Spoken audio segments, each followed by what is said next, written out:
Doctor Sam Koruth, Ernakulam Indira Gandhi cooperative ഹോസ്പിറ്റലിലെ general സർജനാണ് അദ്ദേഹം.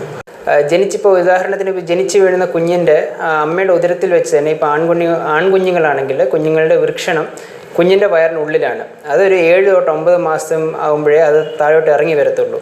അപ്പോൾ ആ ഇറങ്ങി വരുന്നതിൻ്റെ കൂടെ ഒരു ഹെർണിയ വരാം. നമ്മളതിന് കൺജനിറ്റൽ ഹെർണിയ എന്ന് പറയും. അല്ലെങ്കിൽ ഈ ഞാൻ നേരത്തെ പറഞ്ഞതുപോലെ നെഞ്ചിൻ്റെയും വയറിൻ്റെ ഇടയ്ക്കുള്ള മസിൽ ഡയഫ്രത്തിൻ്റെ അകത്ത് ഒരു വീക്ക്നെസ് വരുമ്പോൾ നമ്മുടെ ഈ വയറിനകത്തുള്ള അവയവങ്ങൾ, അതിപ്പോൾ കുടലാവാം, അല്ലെങ്കിൽ ഫാറ്റ് ആവാം, അല്ലെങ്കിൽ വേറെ അവയവങ്ങൾ സ്റ്റൊമക്ക്, സ്പ്ലീൻ, അങ്ങനെ പല അവയവങ്ങളാവാം, അത് നെഞ്ചിലോട്ട് കയറി വരും. നമ്മളതിന് കൺജനിറ്റൽ ഡയഫ്രമാറ്റിക് ഹെർണിയ എന്ന് പറയും. അതല്ലാതെ നമ്മുടെ താഴെ വയറിനകത്തോട്ടാണെങ്കിൽ പല തരത്തിലുള്ള ഹെർണിയകൾ വരും. അതിൻ്റെ കാരണങ്ങൾ നമ്മളിപ്പോൾ ആണുങ്ങളാണെങ്കിൽ കൂടുതലും പ്രോസ്റ്റേറ്റിൻ്റെ പ്രയാസം, ഇച്ചിരി പ്രായമുള്ളവർക്ക് പ്രോസ്റ്റേറ്റിൻ്റെ വലുപ്പം വെക്കുമ്പോൾ മൂത്രം ഒഴിക്കാനായിട്ട് ബുദ്ധിമുട്ട് വരും. അപ്പോൾ അത് നമ്മൾ സ്ട്രെയിൻ ചെയ്യുകയാണ്. അപ്പോൾ ആ സ്ട്രെയിൻ ചെയ്യുന്നതിൻ്റെ കാരണം കൊണ്ട് ഒരു ഹെർണിയ വരാം. അത് അല്ലാതെ ഈ ഇപ്പോൾ കോൺസ്റ്റിപ്പേഷൻ, മലം പോകാൻ പ്രയാസം, അപ്പം അതും നമ്മൾ സ്ട്രെയിൻ ചെയ്യുകയാണ്. സ്ട്രെയിൻ ചെയ്യുമ്പോൾ ഹെർണിയ വരാനുള്ള ചാൻസുകൾ കൂടുതലാണ്. അപ്പോൾ കൂടുതലും സ്ട്രെയിൻ ചെയ്യുന്നവർക്കാണ്, ഇപ്പോൾ ഒരുപാട് ഭാരം പൊക്കുന്നവർക്ക്, കട്ടിയുള്ള ജോലി ചെയ്യുന്നവർക്ക്, ഇവർക്കൊക്കെ ഹെർണിയ വരാനുള്ള ചാൻസുകൾ കൂടുതലാണ്. അത് എല്ലാവർക്കും വരണമെന്നില്ല, പക്ഷേ വരാനുള്ള ചാൻസുകൾ കൂടുതലാണ്. പിന്നെയുള്ളൊരു പ്രധാന ഘടകം എന്ന് പറഞ്ഞാൽ സ്മോക്കിംഗ് ആണ്. സിഗരറ്റ് വലിക്കുന്നത് കൊണ്ട് എല്ലാവർക്കും വരത്തില്ല, പക്ഷേ വരാനുള്ള ചാൻസസ് ഒരുപാട് കൂടുതലാണ്. ഇച്ചിലൂടെ നമ്മൾ ആഴത്തിൽ ഹെർണിയെ പറ്റി നമ്മൾ നോക്കുകയാണെന്നുണ്ടെങ്കിൽ, ഇപ്പം ഞങ്ങളുടെ അടുത്ത് വന്ന ഒരു 10, 100, 200 പേഷ്യൻസിനെ നമ്മൾ സ്റ്റഡി ചെയ്യുകയും അതിന് മേൽ നമ്മൾ റിസർച്ച് ചെയ്യുകയും ചെയ്തിട്ടുണ്ട്. അതിൻ്റെ കാരണം നമ്മൾ കണ്ടുപിടിച്ച ഒരു കാരണം എന്ന് പറഞ്ഞാൽ നമ്മുടെ ശരീരത്തിൽ കൊളാജൻ എന്ന് പറഞ്ഞൊരു സ്ട്രക്ചറൽ പ്രോട്ടീൻ ഉണ്ട്. അപ്പോൾ ഈ കൊളാജൻ്റെ 5 തരത്തിലുണ്ട്. അപ്പോൾ ഈ കൊളാജൻ 1 കൊളാജൻ 3 തമ്മിലുള്ള അളവിൻ്റെ വ്യത്യാസങ്ങൾ കൊണ്ട് ഹെർണിയ വരാനുള്ള ചാൻസുകൾ ഒരുപാട് കൂടുതലാണ്. അത് കൊളാജൻ 1ൻ്റെ അളവ് കുറയുകയും കൊളാജൻ 3 എന്ന് പറഞ്ഞതിൻ്റെ അളവ് കൂടുകയും ചെയ്യുമ്പോൾ ഹെർണിയ വരാനുള്ള ചാൻസുകൾ കൂടുതലാണ്. അത് ഞങ്ങൾ റിസർച്ച് ചെയ്യുകയും അതൊരു ഇൻ്റർനാഷണൽ പബ്ലിക്കേഷൻ ആക്കുകയും ചെയ്തിട്ടുണ്ട്. ഇപ്പോൾ ഡോക്ടർ പറഞ്ഞ കുട്ടിക്കാലം ഗർഭാവസ്ഥ മുതൽക്ക് അതിൻ്റെ കാരണമായി പറയുന്നുണ്ട്. ഏത് പ്രായം മുതൽക്കാണ് ഇത് മാനിഫെസ്റ്റ് ചെയ്യുക? ജനിച്ച് വീണ കുഞ്ഞുങ്ങൾ തൊട്ട് പ്രായമായ 10, 80, 90 വയസ്സുള്ള ആൾക്കാർക്ക് വരെ ഹെർണിയ ഏത് പ്രായത്തിൽ വേണേലും വരാം. അത് പല തരത്തിലും വരാം. What are the different types of hernia? Hernia ഞാൻ നേരത്തെ പറഞ്ഞ പോലെ തന്നെ പല തരത്തിലുണ്ട്. ഇപ്പോൾ നെഞ്ചിൻ്റെ അവിടെയാണെന്നുണ്ടെങ്കിൽ ഡയഫ്രമാറ്റിക് ഹെർണിയ എന്ന് പറയും. വയറിൻ്റെ അവിടെയാണെന്നുണ്ടെങ്കിൽ എപ്പിഗ്യാസ്ട്രിക് ഹെർണിയ, പൊക്കിളിൻ്റെ അവിടെ ആണെങ്കിൽ അംബ്ലിക്കൽ ഹെർണിയ, അല്ലെങ്കിൽ ഗ്രോയിൻ്റെ അവിടെയാണെങ്കിൽ ഇൻഗ്വൈനൽ ഹെർണിയ. അങ്ങനെ പല തരത്തിൽ ഹെർണിയകളുണ്ട്. പിന്നെ ഉള്ളത് ഇറഡ്യൂസിബിൾ ഹെർണിയ, അതായത് ഈ ഇൻഗ്വൈനൽ ഹെർണിയയുടെ തന്നെ പല ഭാഗങ്ങളാണ്. അതിപ്പം ഈ നമ്മുടെ കുടൽ ഇറക്കം എന്ന് പറയുന്ന ആ കുടൽ ഇപ്പോൾ സ്റ്റക്ക് ആവുകയാണെന്നുണ്ടെങ്കിൽ നമ്മൾ അതിനെ ഇറഡ്യൂസിബിൾ ഹെർണിയ എന്ന് പറയും. അതിൻ്റെ രക്തയോട്ടം നിലയ്ക്കുകയാണെങ്കിൽ സ്ട്രാങ്കുലേറ്റഡ് ഹെർണിയ എന്ന് പറയും. അത് പല തരത്തിലുള്ളതല്ല, ഇൻഗ്വൈനൽ ഹെർണിയയുടെ കോംപ്ലിക്കേഷനായിട്ട് നമ്മൾ വിശേഷിപ്പിക്കുന്നതാണ്. ഈ അമിതവണ്ണം അഥവാ ഒബീസിറ്റി ഈ ഹെർണിയയ്ക്ക് കാരണമാവാറുണ്ടോ? ഒബിസിറ്റി ഹെർണിയയ്ക്ക് മാത്രമല്ല, എല്ലാ അസുഖങ്ങൾക്കും ഒരു തരത്തിലല്ലേ മറ്റൊരു തരത്തിലൊരു കാരണമാണ്. ഇപ്പോൾ ഒബിസിറ്റി ഒരുപാട് വണ്ണമുള്ളവരുടെ മസിലുകളും അതിൻ്റെ പേശികളും എല്ലാം വീക്കാവുകയും അതിനകത്തൂടെ ഹെർണിയ വരാനുള്ള ചാൻസുകൾ കൂടുതലാണ്. അത് ഒബിസിറ്റി ഒരു ഹെർണിയയ്ക്ക് മാത്രമല്ല, പക്ഷേ മിക്ക രോഗങ്ങൾക്കും അതൊരു വലിയൊരു ഫാക്ടറാണ്. ഹെർണിയയ്ക്ക് അതും ഒരു വലിയൊരു ഫാക്ടറാണ് ഹെർണിയ വരാനായിട്ട്. ഡോക്ടർ, ഈ ഒബീസിറ്റി ഹെർണിയയ്ക്ക് ഒരു കാരണമാവാറുണ്ടോ? ഒബിസിറ്റി ഹെർണിയയ്ക്ക് മാത്രമല്ല പല അസുഖങ്ങൾക്കും ഒരു കാരണമാകാറുണ്ട്. ഒബിസിറ്റി അല്ലെങ്കിൽ അമിതവണ്ണം കൊണ്ട് നമ്മുടെ മസിലുകൾ വീക്കാവുകയും അതിലൂടെ ഹെർണിയ വരാനുള്ള ചാൻസുകൾ ഒരുപാട് കൂടുതലാണ്. ഹെർണിയ വരുന്ന എല്ലാവരും സർജനെ പോയി കാണണോ, അതോ അത് തന്നെ മാറിപ്പോവും? ഒരിക്കലും അങ്ങനൊരു ഓപ്ഷൻ ഇല്ല. സർജനെ കാണുന്നതായിരിക്കും നല്ലത്. സർജനെ കണ്ട് നമുക്കൊരു അഭിപ്രായം എടുക്കാം. അതായത് ഇപ്പോൾ നമുക്ക് എമർജൻസി ആയിട്ട് ചെയ്യേണ്ടതാണോ, അതോ നമുക്ക് ഇച്ചിരി നാൾ വെയിറ്റ് ചെയ്യാൻ പറ്റുമോ? ഇപ്പോൾ സാധാരണഗതിയിലൊക്കെ ഇപ്പോൾ ഈ ഗൾഫിൽ നിന്നൊക്കെ വരുന്ന ആൾക്കാർ അവിടെ ഓപ്പറേഷൻ ചെയ്യാൻ ബുദ്ധിമുട്ടുള്ളവർ നമ്മുടെ നാട്ടിൽ വന്ന് ചെയ്യാറുണ്ട്. അതുകൊണ്ട് അത് ഓരോ പേഷ്യൻ്റ് ടു പേഷ്യൻ്റ് ഇത് വേരി ചെയ്യും. അപ്പോൾ ഒരു സർജനെ കണ്ടിട്ട് സർജൻ തീരുമാനിക്കുന്ന രീതിയിൽ നമ്മൾ ഒരു അഭിപ്രായം എടുക്കുന്നതായിരിക്കും ഏറ്റവും നല്ലത്. ഡോക്ടർ, ഈ വേറെ എന്തെങ്കിലും അസുഖം ഈ ഹെർണിയായിട്ട് ബന്ധപ്പെട്ടിട്ടുണ്ടോ? ഹെർണിയ വരാനുള്ള കാരണങ്ങൾ ഞാൻ നേരത്തെ പറഞ്ഞ പോലെ കോൺസ്റ്റിപ്പേഷൻ അല്ലെ മലം പോകാൻ പ്രയാസം. അപ്പം അങ്ങനെ ഒരു പ്രയാസം ഉണ്ടെന്നുണ്ടെങ്കിൽ നമ്മൾ ആദ്യം അതിനെപ്പറ്റി നമ്മളൊന്ന് ഇൻവെസ്റ്റിഗേറ്റ് ചെയ്യേണ്ടി വരും.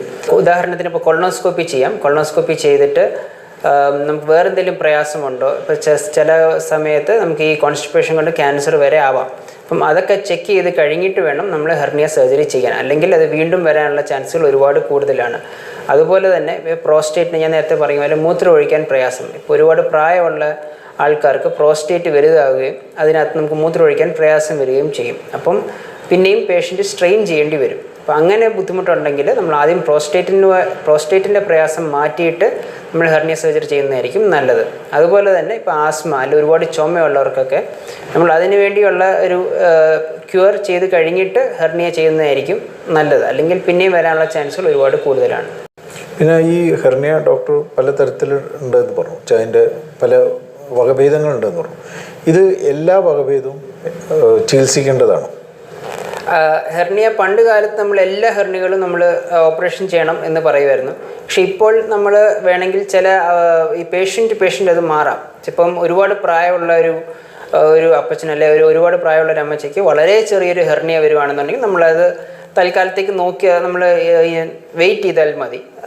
നോക്കി എന്തെങ്കിലും വേദനയുണ്ട്, അല്ലെങ്കിൽ അതിൻ്റെ സൈസ് ഒരുപാട് വലുതാവുകയാണെന്നുണ്ടെങ്കിൽ, അല്ലെങ്കിൽ അവർക്ക് തിരിച്ച് കയറാത്തൊരവസ്ഥ വരുവാണെന്നുണ്ടെങ്കിൽ മാത്രം അത് നമ്മൾ ഇൻ്റർഫിയർ ചെയ്താൽ മതി. അല്ലെങ്കിൽ എന്നുണ്ടെങ്കിൽ ആ ചെറിയ ഹെർണിയൊക്കെയാണെന്നുണ്ടെങ്കിൽ നമുക്ക് തൽക്കാലം വെറുതെ വിടാം.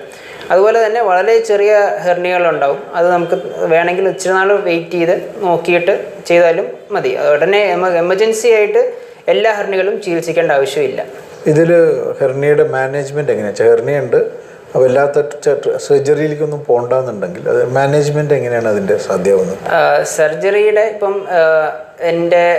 എന്നെ പഠിപ്പിച്ച ഒരു ഡോക്ടർ സന്തോഷ് ജോൺ അബ്രഹാം, പുള്ളിക്കാരൻ അത് വളരെ രസകരമായിട്ടൊരു പേഷ്യൻസിനോട് അതിൻ്റെ ഒരു ഉദാഹരണം പറയാറുണ്ട്.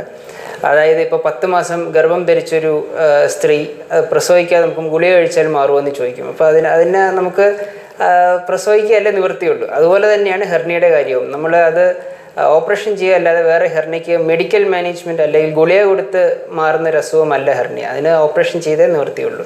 ഇതിൽ ഓപ്പറേഷൻ എന്ന് പറയുമ്പോൾ ഈ ഹെർണിയയ്ക്ക് വിവിധ തരത്തിലുള്ള ഹെർണിയ ആകുമ്പോൾ വിവിധ തരത്തിലാണോ അതിൻ്റെ ഓപ്പറേഷൻ?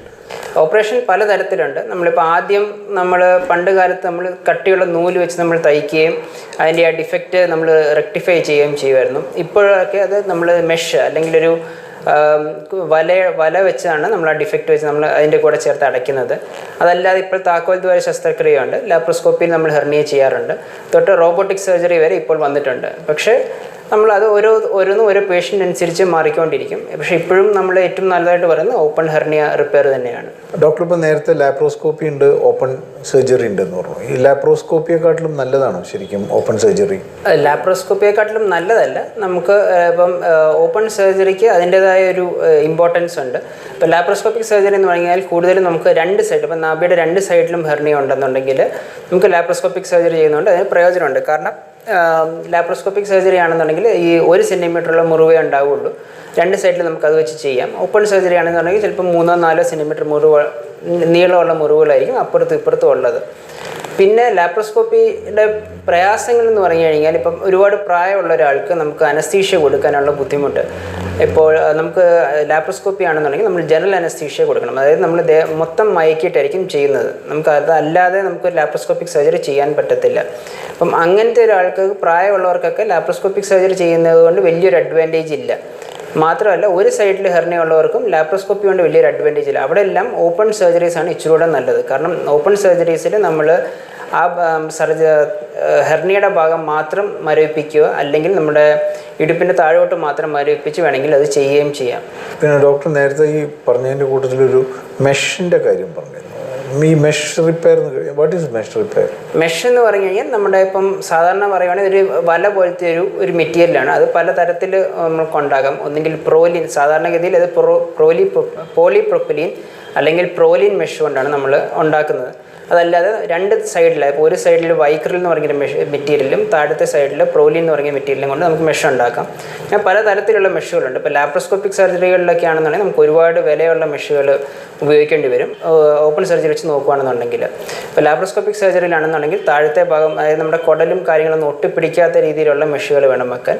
അപ്പോൾ അതിന് ഇച്ചിരി എക്സ്പെൻസീവ് ആയിരിക്കും. ലാപ്രോസ്കോപ്പിയിൽ വെക്കുന്നതായിരിക്കും കൂടുതൽ പ്രയോജനം. അത് ഓപ്പൺ സർജറി കൊണ്ട് അതുകൊണ്ട് വലിയ പ്രയോജനം ഉണ്ടാകത്തില്ല. ഈ ഇൻഫർമേഷൻ എല്ലാ സുഹൃത്തുക്കളെയും അറിവിലേക്കായിട്ട് ഷെയർ ചെയ്യുക.